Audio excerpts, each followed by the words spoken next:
Oh, speaking of that, though, the new Denon receivers now have a feature that was previously only included in the 8500 series. And so it literally turns off and kind of disconnects internally the internal amplification if you're using, what do they call that? It was preamplifier mode, I think is what it's called. Yep, preamplifier mode.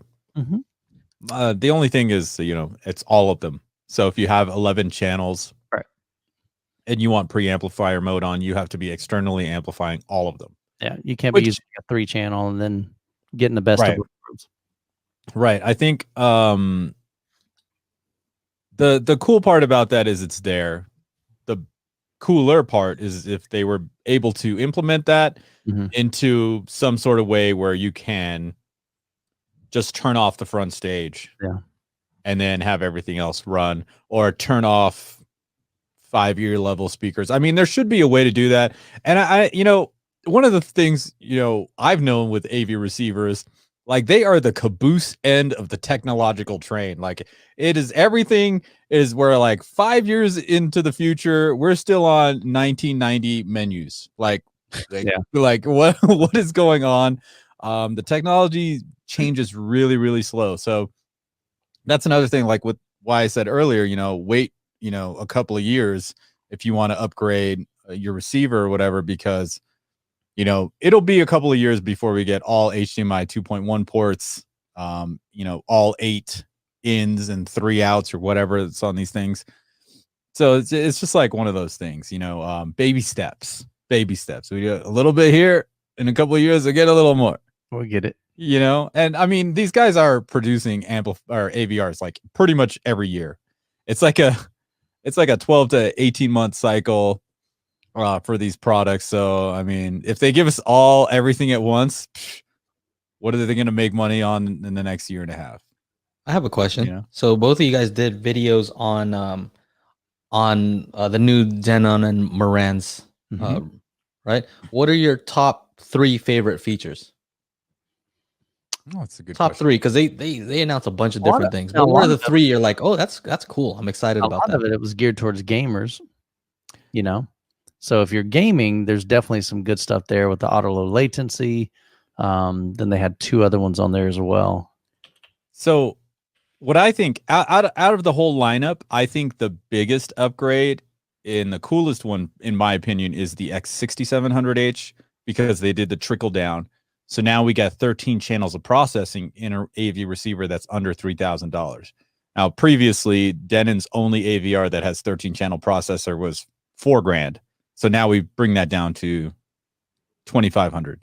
So that's good. I like that. $199. Okay. And then there's the DTSX Pro. So previously, DTSX was limited to 11 channels. So when Dolby went to 13, DTSX was still at 11, right? So now DTSX Pro, we got 13 channels of processing, and it'll actually, allow you to have 30 speakers or something ridiculous. For the software. Now, just keep in mind, you can't do that with the actual unit. The unit was not yet. Yeah. Yeah, that particular unit will still only do 13 channels, even though the software side of it, with the DTSX Pro, can support more channels. Anything else that you're excited about? How about the low price one? I thought you were pretty excited about that. I think it's not that big of a upgrade over last year's. I think the best upgrade over the last generation is the 6700. Even the 3700, it's minor upgrade from the 3600 that I was recommending pretty much all of the end of last year and beginning of this year. How about that mode where you can switch between the different profiles? I think that's pretty slick. That's especially cool. Somebody that wants to have a home theater setup maybe, and say a 2-channel setup, so you can calibrate with Odyssey kind of one way, or your crossovers one way, or it just gives you more flexibility, and to be able to do it straight from the remote, without even having to go to the app. That's kind of handy, but I already have the app, so I want to know how fast it switches. Is the question that I have. Oh right, yeah, is it quick? That's right. I think it'll be quick. What I want to know. I really think it's got to be like pretty instant. Because if it's like the app, it takes like 30 seconds at least. I think another thing that I think is pretty good, and it's one of those, is it a deal breaker? No, when you don't have it. But think about when you switch between sources, and those sources have like different frame rates and different things. And so you get this like blackout screen, I mean, it's not a big deal, but it doesn't look smooth, And so if they can get that to where it's like, all right, you change it, boom, it's there. That'd be like, yeah, that's the new like active switching feature. So they put in a lot of like little things. Yeah, like I said, it's not a deal breaker if you didn't have that, but it's like, okay, I like that feature, man. I mean, I do like. Okay, so I have the 6500H and I had the 3600H, and one of the coolest features on the 3600H was auto naming. So it just senses what your device is, and then it puts a name on the front of the AVR. So that's fantastic. Cool. Nice. Yeah. So you don't have to like, okay, write it down, HDMI 1 cable, when you're connecting it. You don't like using that little remote going up, oh my God. Enter, over. Man, screw that noise. What is this? What is this thing that, who's saying this? Rocker says, how many installers will buy the cheap model for the HDMI tester inside of it? What is that? Because I didn't watch the presentation. I couldn't do it. And see, that was more geared for the installers. So I just kind of glanced over there. I'm like, yeah. Do they have a way to test like HDMI? That's kind of cool. Something about remotely. Yeah, remotely. Kind of dial into it and see, okay, where's the issue? Is it's in regards to if you're a custom go ahead. Just, is it a cable that's not being able to transmit that high bandwidth? And so then they can kind of, instead of having to go out to the customer's, home or location, they can say, okay, it looks like here's what you need to do. Order this from Amazon or whatever. I'll ship you one or whatever. That's pretty cool. Yeah. Yeah, they started doing that. The first time I went to CEDIA, 2018, they started doing that. It's mainly a custom integrator thing. And they do that a lot with Marantz too. Like Marantz has tons of like crazy settings. So what is your least favorite feature from the Denons? Like, what do you think's like, it's all right? Who, mine? Yeah. Any of you? Oh. To me, I think it's the 8K. Like I said, I just think and not because that's not a great thing. I just think that, number one, we're a long ways away from that being really mainstream. And so I don't think people should just get, oh man, I got to have the 8K receiver, with the new game consoles. Okay, maybe I could see that. But if you're talking movie watching, it's going to be a while.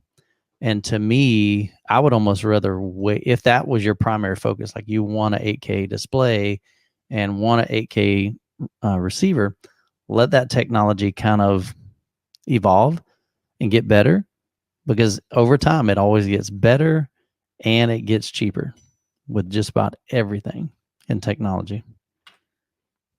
I know for me, I would say what I was most disappointed with, I would say, is that they still look the same as, like, I don't know, maybe a 7-year-old. If I compare this with like a 7-year-old Denon receiver, I don't know that you'd be able to tell too much of a difference, unless you knew like, oh, they're not using the same type of like nameplate anymore. But other than that, they're like, here's the new one.